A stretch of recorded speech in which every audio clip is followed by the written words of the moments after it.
You're listening to the Rebel Scum podcast. You are always scum. Rebel Scum. From odds making to list rankings, we've got you covered. And don't forget to join us on Patreon for early access and exclusive content. Here are your hosts, Brock and James. Hey James, I was behind a car and I had a bumper sticker that said Porgs on board, like baby on board. So it's like, don't get too close. And I'm like, that's hilarious. And then I looked at the car. It was a Kia Rondo. Yep. And I think there's a missed opportunity there because if this is a Star Wars fan, it should be a Kia Ronto. You feel me? 173 episodes.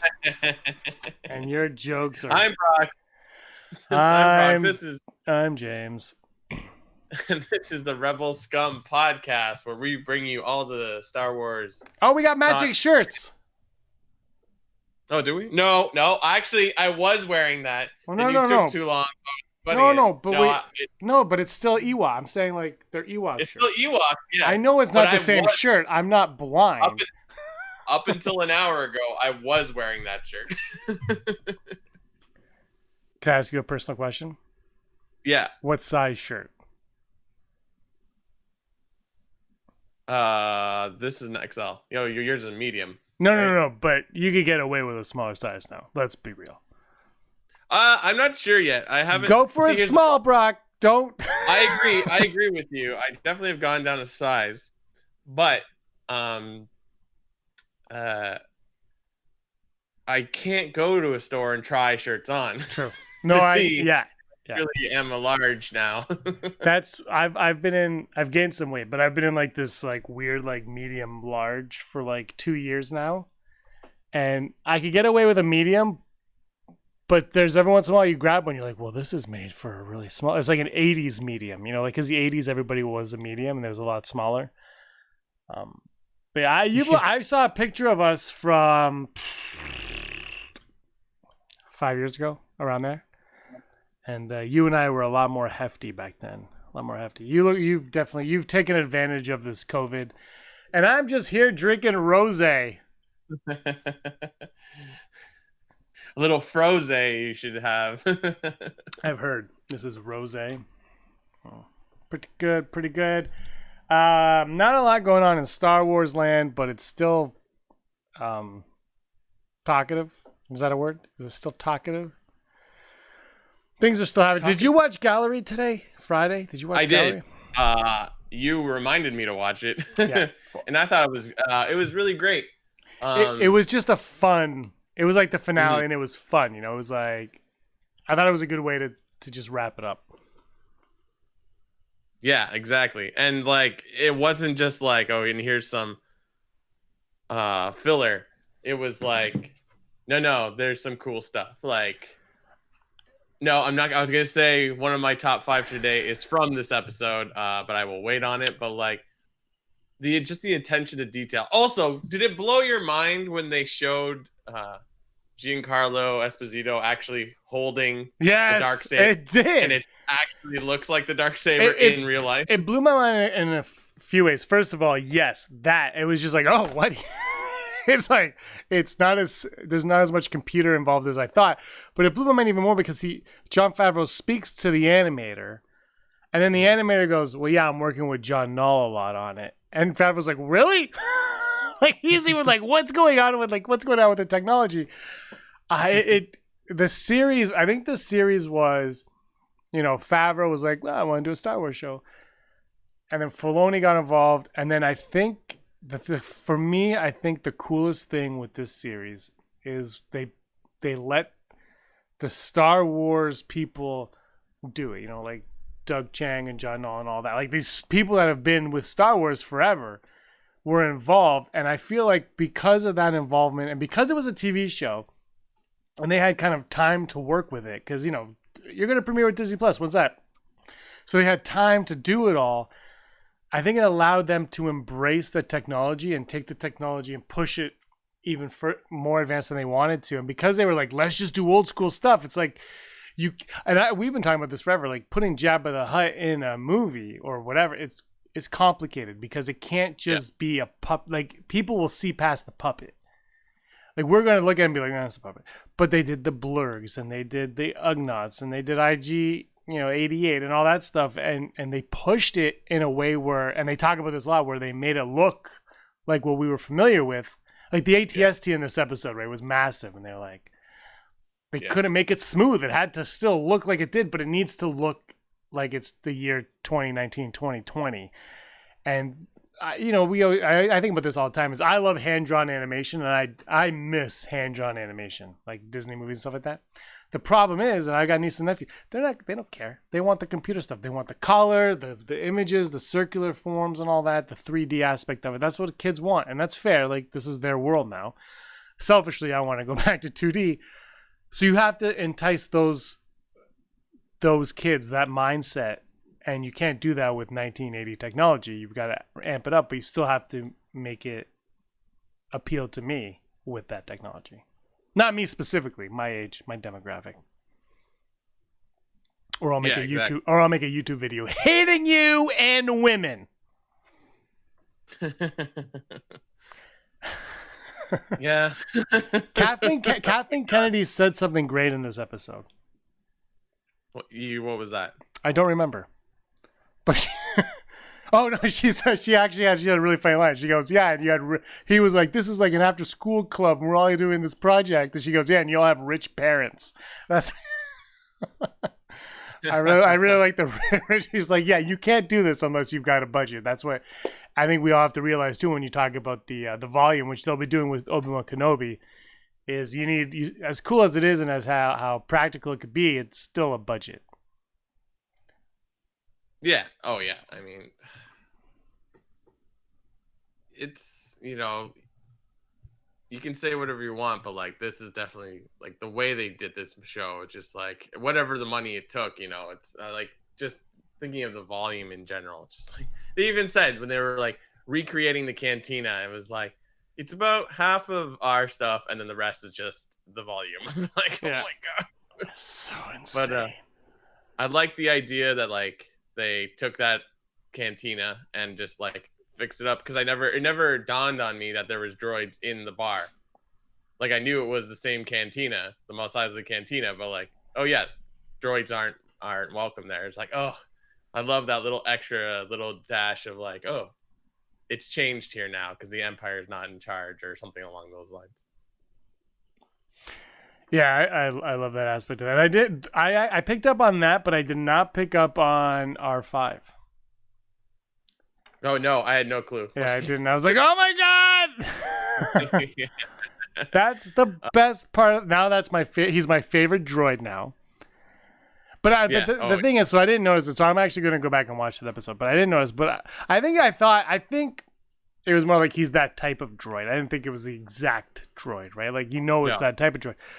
But now it's like I want to look for the burn on the back because Filoni's like, we should have something like dribbling down, like he was burned all the way down. I'm like, that was a lot of fun. Hearing the designer, the prop guy, was it the prop guy who was like, we're in the cantina, it's so cool. I was like, that's awesome. I did love in this episode that the 501st got a big shout out, huge shout out. They even interviewed like a ton of them, and they just said their names, and I thought that was respectful because they do a lot. You go to conventions all the time, and they're always there, and they're the nicest people all the time, and they don't ask for anything, and they have like I did it last year at Niagara Comic Con. They let me just take I think I donated some money because it was the right thing to do, but like you could go up to Jabba and just take a picture with them if you want. Yeah, they have like the speeder bikes. They're all in their cosplay. It's phenomenal. They're great. So I really love that they did that. Yeah, and I think it was cool. I feel like Filoni and Favreau, it's hard to tell because they're talking both at the same time, but it sounds like they're both in the 501st somehow. Yeah, they are. Like, what? So Filoni was in it, and then Favreau like sounds like he just became an honorary member. Awesome. Yeah. How do you not put them? They're like, we'll call you to be in our show in actual Star Wars, and they're like, well, how do they be like, okay, we will let you in here, and they're like, yeah, you will. Yeah. But the one thing in this episode, I think this episode for me, and I'll let you speak to this, that really solidified, in my opinion, was Favreau is is the closest thing we've seen to George Lucas, because I was watching the episode when they talk about everything. It was taking me back to remember a couple of weeks ago I mentioned that interview with Gary Kurtz. Yep. From 2010, so it wasn't that new, but I for some reason just read that.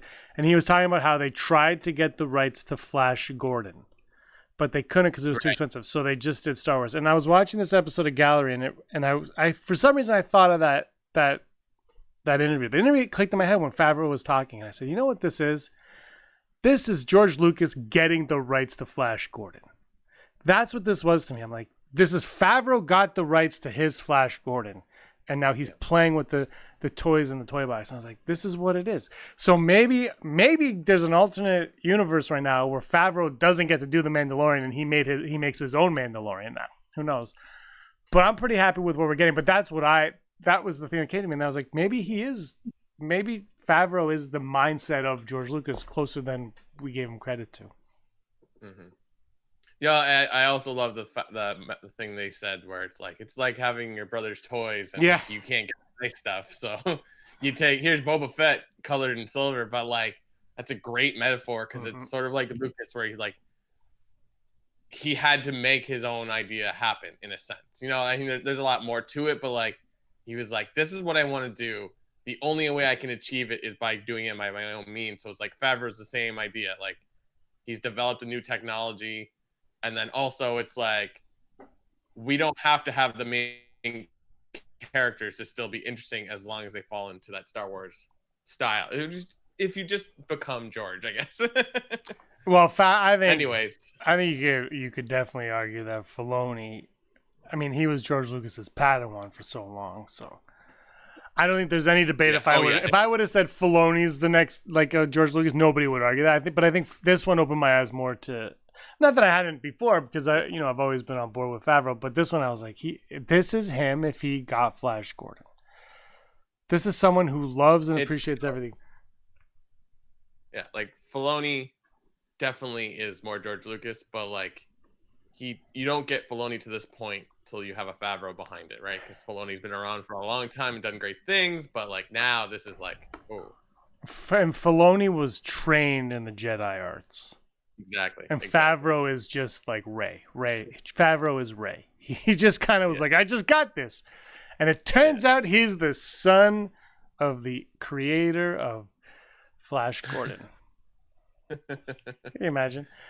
It was this episode when I read the title or whatever it was about late last night. I just happened to stumble upon what it was about. And I was like, it's going to be whatever. It's all going to be blah. And I turned it on this morning because I was off today. I turned it on. I was like, I'll watch it in the morning with a coffee. So I did that. And I just thought it was a fantastic episode. Like it was like, and what you were saying about the older brother having the good toys and they had like the leftovers. It was like the way they approached the connective tissue, and then they kind of made fun of Favreau for being like, "Look, we got the gun; it's canon." George Lucas was like, "I didn't really make that up." Like that was, I think that was Joe Johnston created all that stuff, but it was funny, like the love and respect that they all have for George Lucas and the world he created. They never once forget that. They never say this is mine. And the other thing too is they're never like, well, you're playing in somebody else's sample. They're never really like that. They take ownership of everything.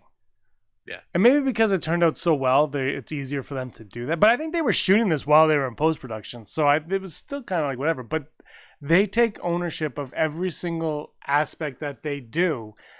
So if it worked, it's on them. And if it didn't work, it's on them. And they know that, and they're okay with that. They never say it's tough because, we're in the shoes of... They never say, well, it's Star Wars. It's tough. They never use that excuse, which is, I think, the lamest excuse of all. Because if you're going to go in it head first and just do what you do. And if it doesn't work,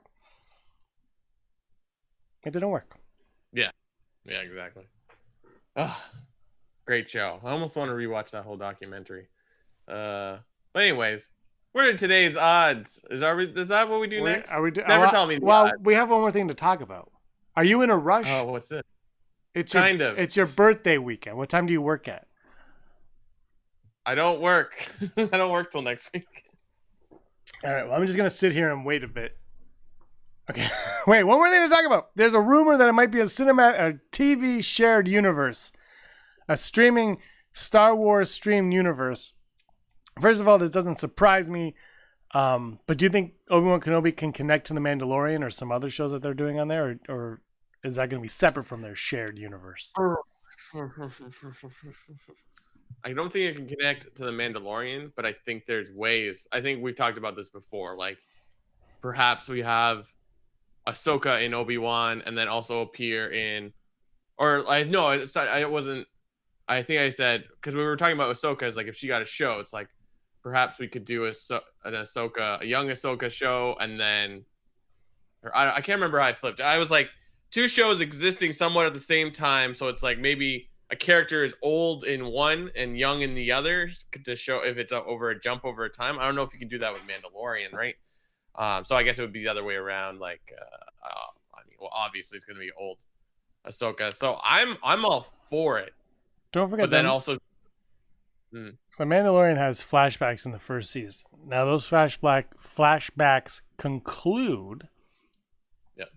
But there's who's saying that there can't be flashbacks in the second season that could tie into Cassian Andor, Obi-Wan Kenobi, whatever. Yes, sorry, that was it. Cassian Andor. Is it two? Are they two like behind? Like they've already got this train going with Mandalorian, Obi-Wan Kenobi, and Cassian. Is it too late for them to connect these things? No, I don't think so, because I feel like they've barely started. You know what I mean?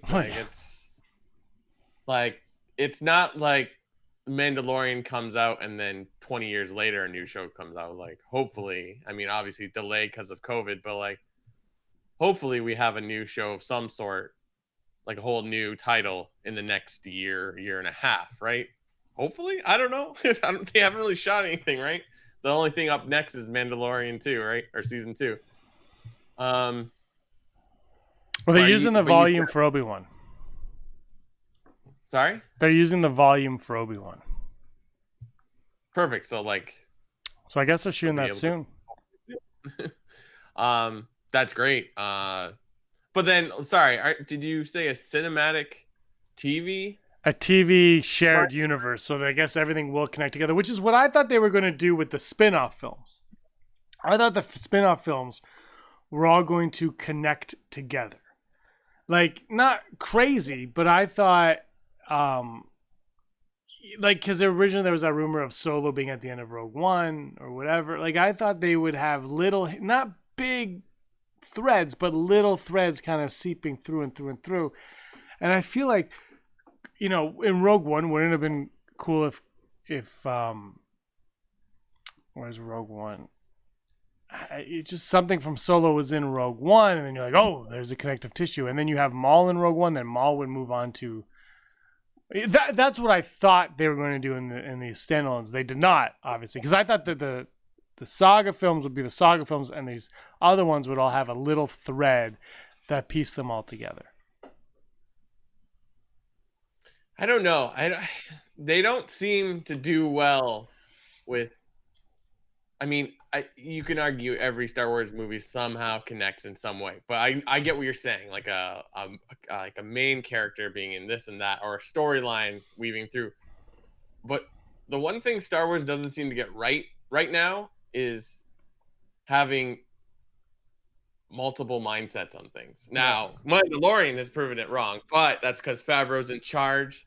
He has multiple directors. Well, the rumor is Filoni will oversee the shared universe. Sure.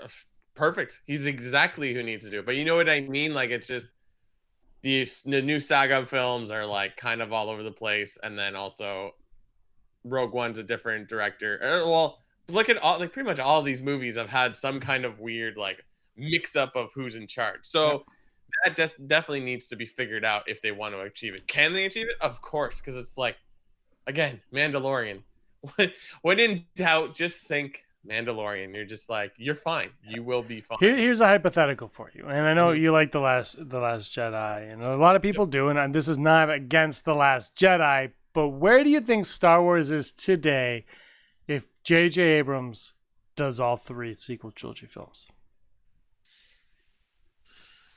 I think it would have been no slam against JJ, but just based on those two films, and maybe if JJ does the second one, the third one becomes a totally different movie. That's the thing. It's hard to. This is why I'm asking, because people can like Rise of Skywalker or hate Rise of Skywalker all they want, but Rise of Skywalker was playing off of what unfolded in Last Jedi, and then also The Force Awakens, and the Last Jedi is a very non J.J. Abrams movie.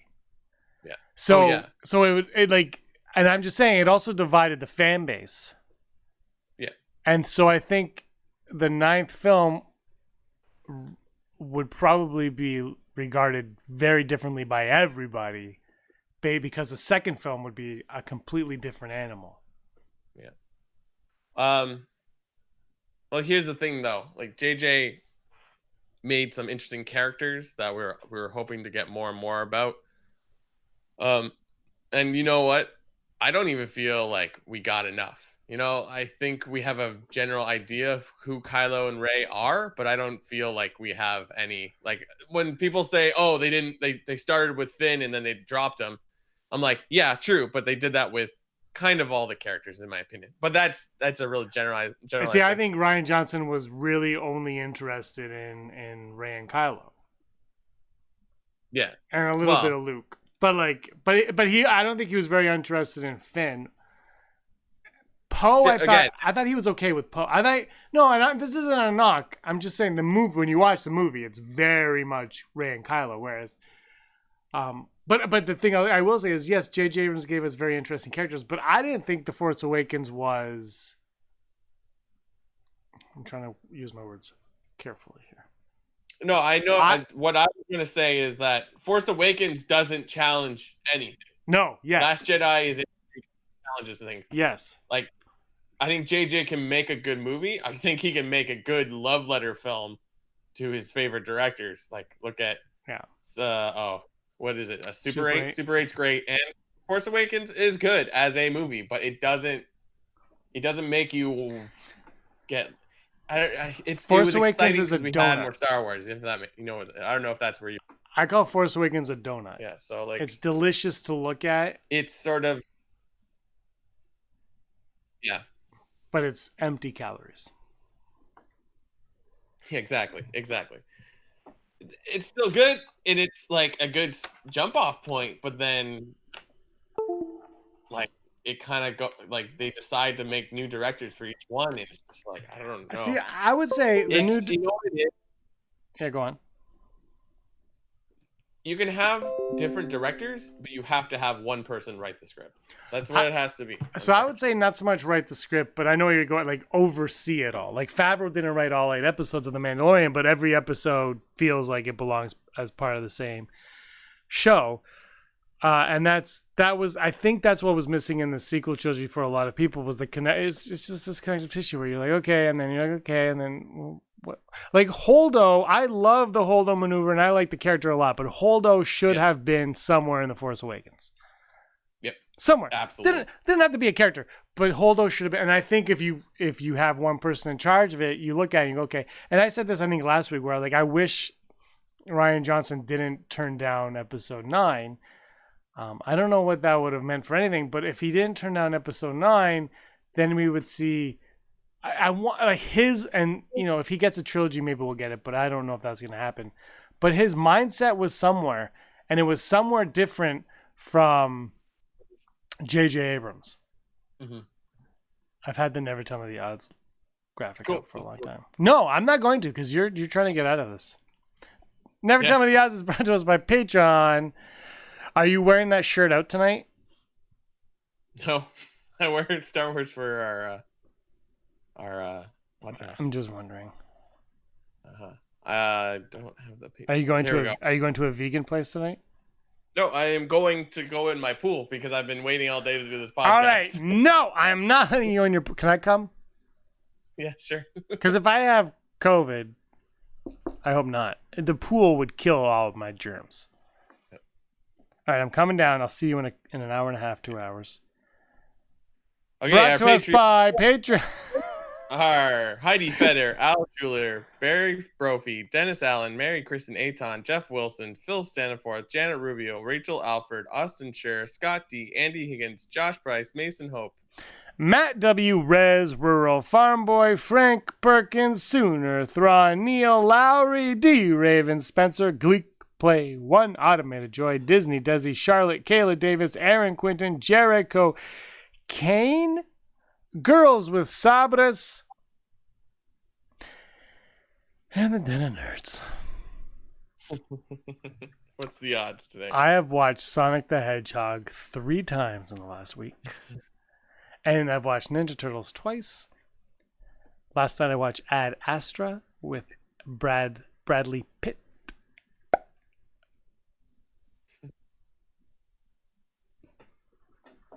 If I don't read the odd, I'm taking away from your pool time, so that's what I'm doing right now. So you're going to be 39 on Sunday. You're 39 on Sunday, Brock. 39 on Sunday. No, that's you. Son of a... Yeah, I'm going to pretend you're the same age as me. We're both turning mid-30s. Yeah. I am a year away from voting. Odds of Ahsoka being in the live-action glue. Odds of Ahsoka being the glue that binds the live-action series together. She did it for the animated stuff. Will she do it for the live-action? I think it's possible. I think it's just we like her in the animated. Are we gonna like her in the live action? I don't know, sort of thing. Yeah, because I don't think she's gonna be a main character in Mandalorian. I could be wrong. I have no idea. Maybe in the 3rd season she will. I'm curious if she does appear in Mandalorian season 2, which it really sounds like she will. What someone like Aaron's opinion will be of her. Yeah, no, that's the thing. That's what I was just gonna say. It's like it's not whether we like her. It's as if the non-Star Wars fan like her. Like so Aaron and my parents and people like that watch this show. Are they gonna be like, oh, she seems interesting, or are they just? I have a feeling that that Ahsoka used in the show might just be, oh, that was just another character. Like they might not think anything of it. So I'm gonna go 50-50 full Brock on this because there's a lot of things that have to happen. And who knows, Rosario Dawson might not be good at the character. I don't know. That's a lot to say. Brock. I'm gonna go full Brock. Yeah. Because I think they are. I think they will if she plays well. Imagine if it's Moff Gideon. If Moff Gideon is in Obi-Wan and Cassian. I hope they don't ruin Moff Gideon. I hope he remains just like this stoic, menacing villain. Yeah. Uses his brains. I really like that aspect of the character. Our next the odds of Baby Yoda appearing on a second show, a non-Mando show. Will Ahsoka take Baby Yoda and bring Baby Yoda to Mace Windu's granddaughter, Mesa Windu? I would say if Baby Yoda could talk a lot more, then yes, very high. I don't think it's going to talk a ton, so I'm going to go with 25%. Yeah, I'm going to go. And I think Favreau doesn't want to let it go either. And look, they struck lightning in a bottle with Baby Yoda. And I think they realized that when they had the puppet, and they were like, "Oh, the puppet looks amazing." You know when you see the puppet, and I think you see the sketches and the concept, and all looks great. But when the puppet's in front of you, and you see the puppet move, and someone like Werner Herzog is directing the puppet because the puppet is so realistic, I think you look at it differently. But I think you also have to respect the fact that you can't overuse this. And even on the show, the child, Baby Yoda's in every episode, but it's used like Kramer and Seinfeld. Yeah. Like, okay, here's everything's going, Baby Yoda, and now everything's going again, Baby Yoda, just to get you, just to bring you in. And you have to use them sparingly, because if you don't, and you start overusing Baby Yoda, like this merchandise that's starting to hit now, you start to overdo it, and people be like, I'm kind of getting over Baby Yoda. Like Baby Groot was fine, and then became Teenage Groot, and no one cares about Teenage Groot. Everybody wants Baby Groot. And I think Baby Groot, Teenage Groot worked for the story. That's not what I'm saying, but yeah. I think if they do a huge time jump for the next trilogy or whatever, then you can bring him back because he'll probably be able to talk or something. You know, you can make him your new Yoda of some sort, or a Yoda-esque character, or maybe totally different from Yoda. So you're like, oh, that's different. Yeah, if he's raised by a Mandalorian, do you think he'll be as wise as Yoda? Who knows? Like, there's so much unknown about the character that's like, I don't know. I'm a big Baby Yoda. The first time I saw, I was like, oh my god, they did it! They did Baby. Like it was just so. It was amazing how unexpected that was. Yeah. Oh, totally. Hold on a second. I'm being asked by Sheldon, when do you record your podcast? Recording now. And our final odd today, thank you, Patreon. The odds of a Skywalker appearing in a live-action movie by the end of this decade, by the year 2030, will a Skywalker appear in live action? Oh, yeah. Film, movie, in the theater. You could left it. Yeah. You've left it open-ended, so anything is possible. Like, it could be any Skywalker. Like Kevin Garnett. I know there's not a lot of Skywalkers, but I can't see that door absolutely closing. The main character, no. In a movie, yes. Like, that could be anything, right? So I'm going to go 85%. I'm going to go 57. I'm low. I think they're going to wait a while. Now, if Star Wars theatrically is starting to fade and they really need to boost it, I think you bring the Skywalkers back. And I think I would. I honestly would. And not as a main character, of course. But I would, because I think the thing... I don't know how I'm going to word this, but Star Wars is great. And I've said this before, where it's fantastic because I got into Star Wars when I was a kid, whether it was the movies or toys, and you got into it whether it's movie or toys. People get it because of the books, because of the sequel trilogy, because of the prequels, because of Jar Jar, because of whatever. It could be whatever. Everybody got into Star Wars with something different. Rebels, sequels. Yeah. But I think the thing with Star Wars that makes it, and you said this, that I would appreciate it last week on the gallery show, is that the movies are the center, in my opinion, and maybe it's just my opinion, but I'm half of this podcast, so I can say in my opinion, the movies are the center of the Star Wars universe. Everything else expands from the movies, hence expanded universe. It all takes the movies and then goes from there. And I think the thing that, and they're like, this is the end of the Skywalker saga, and that's all well and good. But for me, I just... Don't forget that George Lucas made this a family drama. The minute Vader becomes Luke's father, it's a family drama. The minute Leia becomes Luke's sister, it continues to pass you. This is a family drama. This is about a family. So you could call it the Skywalker saga, but at the end of the day, it's this connective tissue of these characters. And it's that emotional investment that we have that brings us to the theater to continue to watch. Something else, an X-Wing for you, Brock, might take you to a video game or a book or a comic. But the movies, they need to have more of this emotional base for it. And we all need to feel a connection to it. And you can't just make up whatever you want because it's Star Wars, because Star Wars has been the Skywalker saga, and it has been Luke, Han, and Leia. Then he makes the prequels, but it's still a Skywalker involved in those prequels. Mm-hmm. Yeah. And I think it's important not to forget that aspect of it. And so I think it's low, but I'm with you where you have to remember it. If you want to move, and I said, the sequel trilogy for me, I would have been fine if Han, Luke, and Leia were pushed to the side, and Rey, Finn, and Poe, or whoever they had, would go on and do their own thing, and they're like, bye, guys, and the other three just wave to them, and they move on, and we forget about I'm okay with that. because you're still acknowledging what came before, but you're moving on. Whereas now they're just like, it's over. And you're like, is it?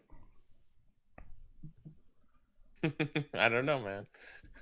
Yes, you do. It's not over till it's over. It ain't over till it's over. Oh, now we can't monetize this episode. There's an episode we didn't monetize because I played the song from the holiday special on my phone. Right, yeah. And they're like, you can't monetize. I said, are you kidding me? So we didn't make 30 cents on that one. I'm sorry. Yeah. All right, let's move on to Hollow News. Hollow News. It's Hollow. Where'd you get that shirt from? JCPenney. Hollow News, the news you need to know right now. My mic is muted. This is your Hollow News. Earlier this week, we saw a game engine teaser trailer for Star Wars Squadron, and a couple days ago, we got the gameplay footage for it, showing a lot of exciting real-time gaming stuff. It looks really beautiful, really puts you in the cockpit of X-Wing, A-Wing, Y-Wing, U-Wing, TIE Fighter, TIE Interceptor, TIE Bomber, and TIE Reaper, but also with the story mode, the single-player story mode that we're used to, we will have a multiplayer online version called Fleet Battles, where you will work with a group of 3 or 4 other players in a squadron, and you'll plan out your attack. And it is saying here that the campaign story, where you can choose to be the Empire or the Rebellion, is set a bit after Return of the Jedi, which will have players create 2 pilots. So either or. So I'm very curious to see what the story is like, and hoping that there's some kind of overlap so you can see different variations of what a battle will be depending on which side you're on. And that will be out October 2nd for $39.99. I am very excited for this game, and don't forget, this has a VR version to it, so that is pretty impressive. If you got your PS4 VR helmets, definitely worth the tryout. In books, they will be putting out a Star Wars The Dark Legend, a follow-up to the acclaimed Star Wars Myths and Fables, reuniting writer George Mann and artist Grant Griffin for 7 new fables set in a galaxy far, far away, with a Sith take, where it'll be a lot of the dark side and a lot of spooky stories. It will be released July 28th next month. And if you go over to StarWars.com, you can see some pictures and a excerpt sort of the artist sort of explaining what you're seeing. You see a version of a story called Blood Moon, Master and Servant, and Predecessor. Very cool pictures. One has a Vader helmet on. I think the story goes around with like why his helmet looks the way it does. I'm not quite sure, but if you're a big Sith Lord fan, check it out. It comes out July 28th and is available for pre-order now. In the latest E.K. Johnston Star Wars novels, Queen's Peril, is revealed that Master Yoda sensed something was amiss, and the bulk of the book is set before the Star Wars Episode 1 Phantom Menace, and is one key scene where Mace Windu walks in on Yoda while he is meditating. The aged Yoda can sense a strange absence in the Force, which can be only described as nothing. The book says the light surrounded him, the dark, a comfortable distance from the lights of his perception, and yet there was nothing, and it eluded him. Although Yoda doesn't know, he is sensing the concealment of the dark side by none other than Palpatine, the Dark Lord of the Sith. Ever heard of him? And he believes the dark side is a comfortable distance away, but in its truth, it is stalking the corridors of power in Coruscant and will soon take command of the Republic.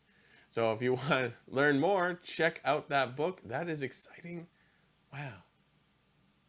Yoda's first experience with Palpatine. And this has been your Hollow News. Moses, we are transparent. Yeah, okay. Sure. And I think I think I say at the beginning of this episode, your birthday is on Sunday, and this is going up on a Tuesday now. Nice shirt, though. Well, I kind of wish that I had that shirt, because then when we came out of this, we could have reversed the shirts that we were wearing and really thrown everyone off. just to do that. But we're on our top 5, our 173rd top 5, I believe is 173. We'll have episode 174 later this week if we can both figure it out. We'll talk. And our top 5, what's today's top 5? Top 5 Disney Gallery moments. Yeah, Ooh that la la. making of, by the way, there's a making of a Frozen coming out on Disney Plus. The making of Frozen, and it's called. Oh, really? It's not called Gallery. It's called Into the Unknown. So I guess Gallery is either exclusive to Mandalorian or maybe exclusive to live action. Look, Into the Unknown is a great title for it. No beef there, but it's weird that they're just like they don't worry about shows. They're like everything is its own show. Top 5 moments from Mando. My number 5, when Kathleen Kennedy said, when John Favreau and Filoni were talking about how they had they were an after-school program, and Kathleen Kennedy, said, but with rich parents. I like that because they acknowledged that the reason why I like that was it was funny, but it was also, they were talking about how they could do all this stuff. It's like you can't do that unless you have the budget. So you got to sit back. Like the reason why it all worked out is because every episode was, $10 million. Yeah, exactly. Yeah. My number 5 is in the last episode where they're showing George Lucas the Yes. and he's like, "This is from the holiday special. This is you made this up." He's like, "Not exactly." It's like, come on, George. It's like, I loved it because Favreau knows all about that show. It's not like Favreau's like, "Hey, somebody told me that's from that thing you made." Yeah. He knew exactly what he was doing. It was like, mwah. My number 4 is the moment that I think got everybody excited is when Dave Filoni talked about Qui-Gon and Duel of the Fates and how he explained why The Phantom Menace is the greatest Star Wars movie of them all.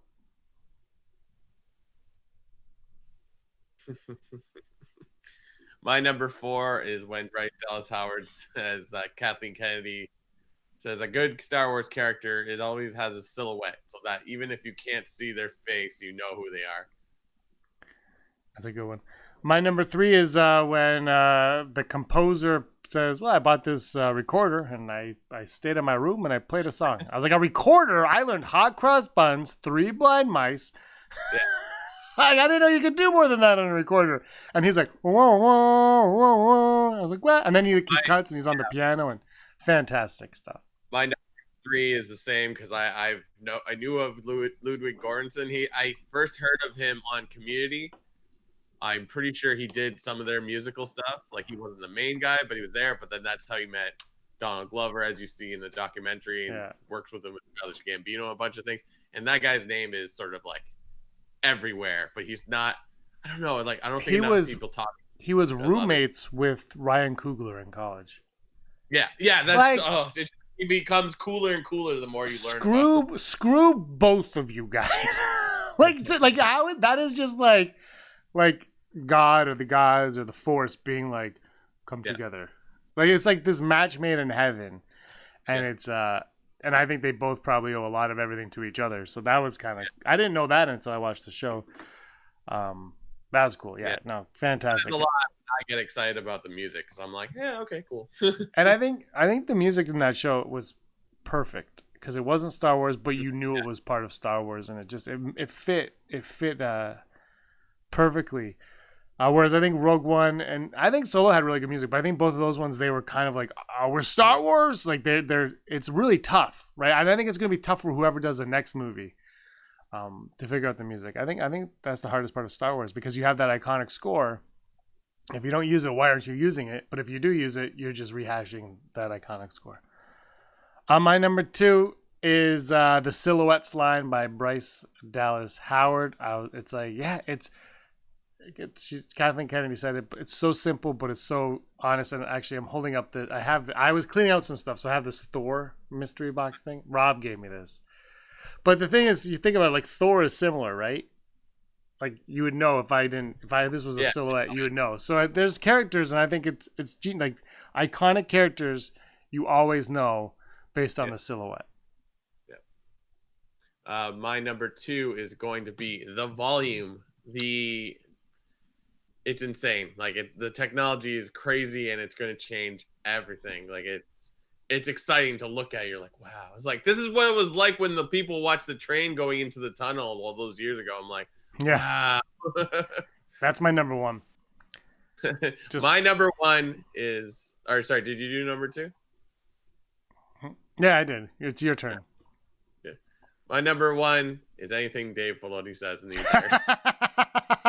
Specifically, how he basically explains why Anakin is the way he is and how it all comes back. And I'm just like, but even the parts where he's like, and then you have these moments where you're like, the Star Wars is for kids. That should have been my number 1, actually. That's the line. It wasn't Bryce Dallas. We were talking about before. That wasn't Bryce Dallas Harris. It was Filoni when he said sometimes people get too. Yeah. He says it's great, but sometimes it's just for kids, and you have to take the step back, and it's not this and it's not that. It's literally good versus evil. That's what it is. And sometimes stories are better off when they're that simple. And I think the main stories they work better. When Favreau was like the theater movies are the main attraction. Right. Like, and they should stick to their guns and let the novels, the shows, the video games, comics, let all those do their job and expand, but you guys stick to good versus evil. Tell us a fun story. The movies have never been about giving us more information than we need. The prequels, you could argue, maybe once in a while, but and Mark Hamill has a cameo in Mandalorian, and he revealed now he is also in Rogue One and Solo. Oh, really? Did that just come Yeah, up? he just announced. He goes, now the cat's out of the bag. For that, I can tell you that I am in. Hold on. He says the name that he's in. I put Luke. Luke Hamill. All right, let's see. He puts down. He says he just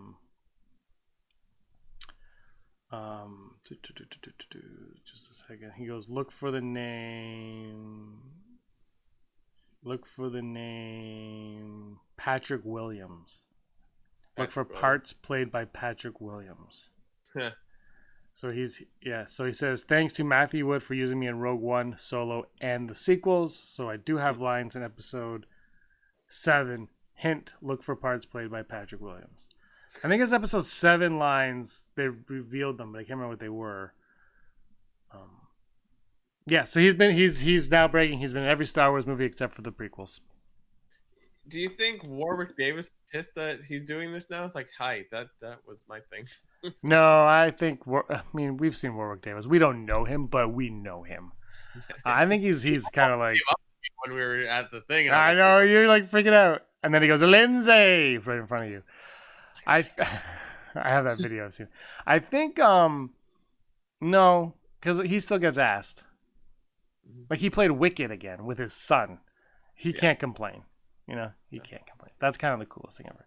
All right, 173 of these puppy dogs coming to you right here on the Rebel Scum Podcast Network. It's the Spotify. Spotify is a different thing in Ontario. Spotify, Podcast, Apple. I don't know anything. 173 of these, eh? Apple Podcast, Spotify, iHeartRadio, Google Podcasts, Stitcher, SoundCloud, and a few others. Hooray! Check us out wherever. That's really hot. I'm sweating. Yeah. All right, Brock. Anything else you want to say?